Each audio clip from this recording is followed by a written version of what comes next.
Bismillahirrahmanirrahim. Assalamualaikum warahmatullahi wabarakatuh. Alhamdulillahi rabbil alamin. Wabihi nasta'inu ala umuri dunya waddin. Assalatu wassalamu ala sayyidina Muhammadin wa ala alihi wa sahbihi ajma'in. Sahabat Asma sejati yang dirahmati Allah, syukur alhamdulillah kita semua bisa berjumpa lagi di channel Asma Sejati ini. Dan semoga kita semua selalu diberikan kesehatan jasmani dan rohani, dipanjangkan umurnya, dilapangkan rezekinya, diampuni dosanya, dan semua hajat dan keinginan kita bisa diijabah dan dikabulkan oleh Allah Subhanahu wa Ta'ala. Amin ya Allah ya Rabbal Alamin. Salawat dan salam semoga selamanya tercurah limpahkan kepada junjunan kita Nabi besar Muhammad sallallahu alaihi wasallam. Allahumma salli ala sayyidina Muhammad wa ala alihi wa sahbihi wa sallim. Sahabat Asma sejati yang dirahmati Allah, salah satu ibadah sunnah yang sangat dianjurkan dalam Islam yaitu sholat sunnah tahajud. Sholat ini dikerjakan pada sepertiga malam terakhir, dan sholat ini memiliki banyak sekali keutamaan. Bahkan sholat tahajud ini menyimpan pahala dan kebaikan yang sangat luar biasa, karena pada waktu tersebut seseorang menghadap Allah Subhanahu wa Ta'ala sedangkan orang-orang sedang tertidur lelap. Namun di balik keistimewaan dan keutamaannya yang begitu dahsyat, ternyata ada beberapa larangan dalam sholat tahajud yang tidak banyak diketahui oleh banyak orang. Oleh karena itu di dalam video kali ini saya akan membahas 4 larangan dalam sholat tahajud yang bisa menyalahi sunnah. Sahabat Asma sejati yang dirahmati Allah, dalam mengerjakan sholat tahajud ada 4 larangan yang mesti kita hindari, sehingga jika kita melakukan salah satu dari 4 larangan tersebut, maka berarti ia telah menyalahi sunnah yang mungkin bisa mengurangi atau bahkan bisa melebur pahala sholat tahajud. Kemudian apa saja 4 larangan dalam sholat tahajud tersebut? Larangan yang pertama yaitu rutin mengerjakan sholat tahajud namun kemudian ia meninggalkannya. Adapun gambaran dari larangan yang pertama ini yaitu jika seseorang yang dulunya sangat rajin dan rutin mengerjakan sholat tahajud namun kemudian ia meninggalkannya dan bahkan ia tidak pernah lagi mengerjakannya. Dia hanya melakukan sholat tahajud di saat ia sedang dalam kondisi susah saja, di saat ia mendapatkan masalah saja, seperti saat terhimpit hutang atau di saat ia sedang dirundung duka saja. Dan di saat ia sedang dalam kondisi senang dan bahagia, kemudian ia lupa dan bahkan meninggalkan sholat tahajud.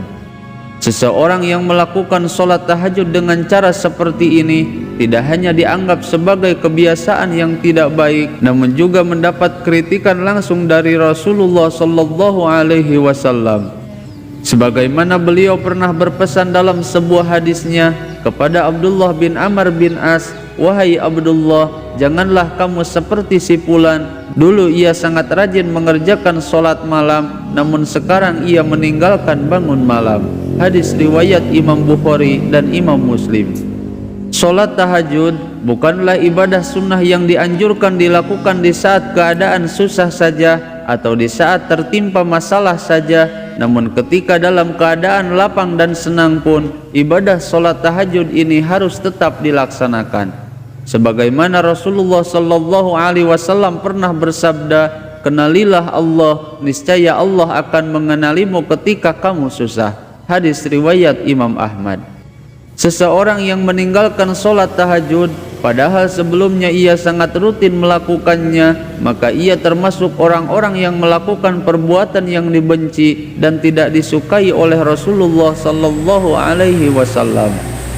Dan Rasulullah sallallahu alaihi wasallam beliau sangat memuji orang-orang yang rutin dan istiqomah melaksanakan sholat tahajud, baik di saat ia sedang dalam keadaan susah ataupun senang.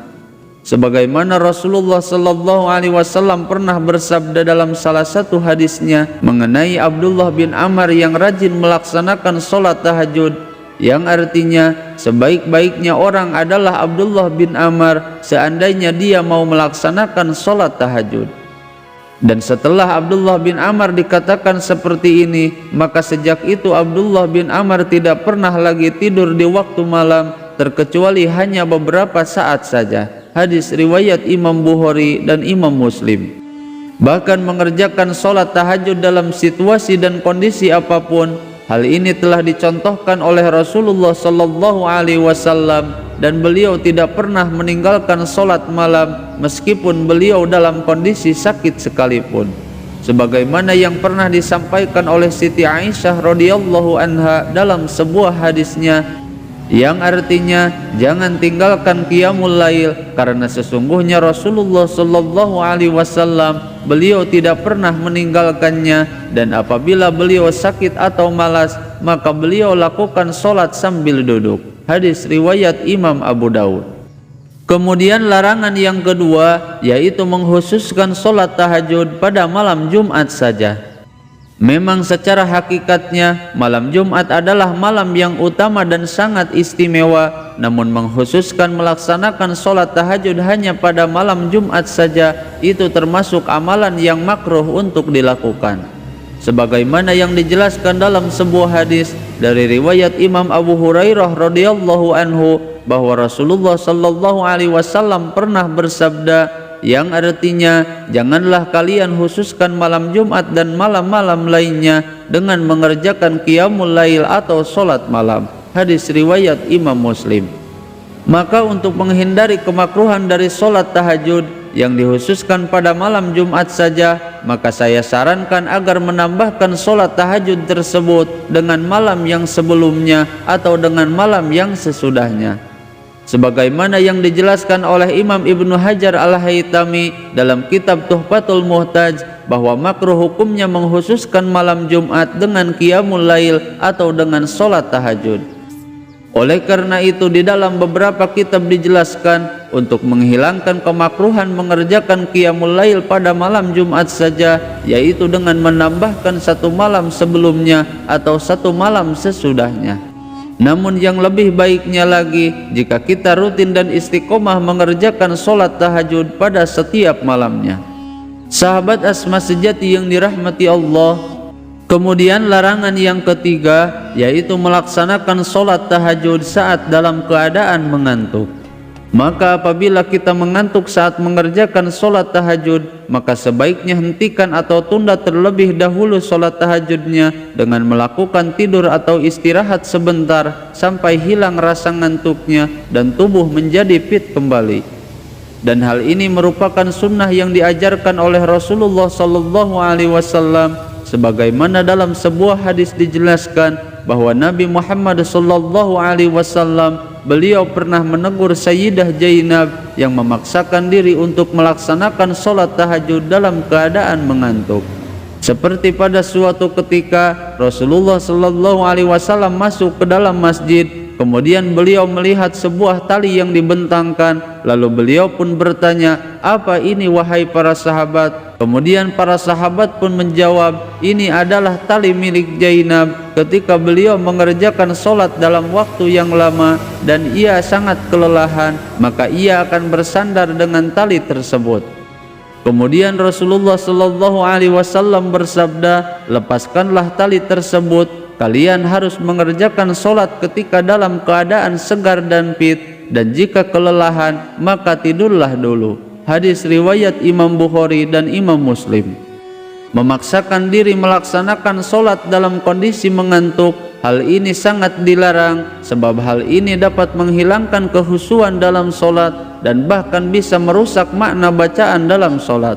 Sebagaimana Nabi Muhammad SAW pernah bersabda, apabila salah seorang di antara kalian dalam keadaan ngantuk saat sholatnya, maka hendaklah tidur terlebih dahulu hingga hilang rasa ngantuknya.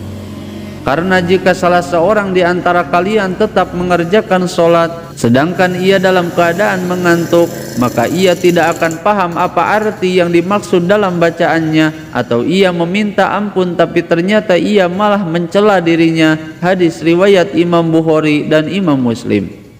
Bahkan jika kita ketiduran pun, apabila sudah diniatkan akan mengerjakan sholat tahajud, maka akan ditulis pahala seperti orang yang mengerjakan sholat tahajud. Sebagaimana Rasulullah Sallallahu Alaihi Wasallam pernah bersabda, barang siapa yang mendatangi tempat tidurnya dan ia berniat untuk melaksanakan sholat malam, lalu ia tertidur hingga pagi, maka ia tetap mendapatkan apa yang diniatkannya. Hadis riwayat Imam Ibnu Majah. Kemudian larangan yang keempat, yaitu bertahajud semalaman dalam setiap hari. Meskipun melaksanakan sholat tahajud adalah baik untuk diamalkan setiap malam, tapi bukan berarti dengan cara menghabiskan waktu semalaman suntuk untuk beribadah, yang mungkin akan memberatkan kita yang memiliki kewajiban mencari nafkah saat esok harinya. Dan memberatkan diri dalam suatu ibadah itu bukan termasuk sunnah yang dianjurkan dalam Islam. Bahkan hal ini sangat dilarang oleh Rasulullah Sallallahu Alaihi Wasallam.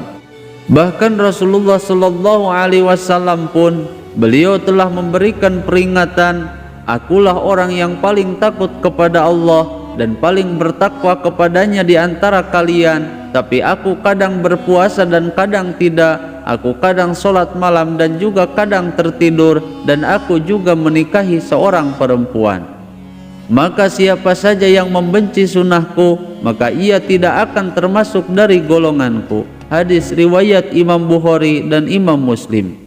Bahkan Rasulullah Sallallahu Alaihi Wasallam juga telah memberikan contoh kepada kita, sebagaimana yang pernah disebutkan oleh Sayyidah Aisyah radhiyallahu anha. Dan kemudian ia berkata, aku tidak pernah melihat Rasulullah Sallallahu Alaihi Wasallam mengerjakan qiyamul lail semalaman sampai subuh, dan tidak pula melihat beliau berpuasa secara berturut-turut kecuali di bulan Ramadan. Hadis riwayat Imam Muslim.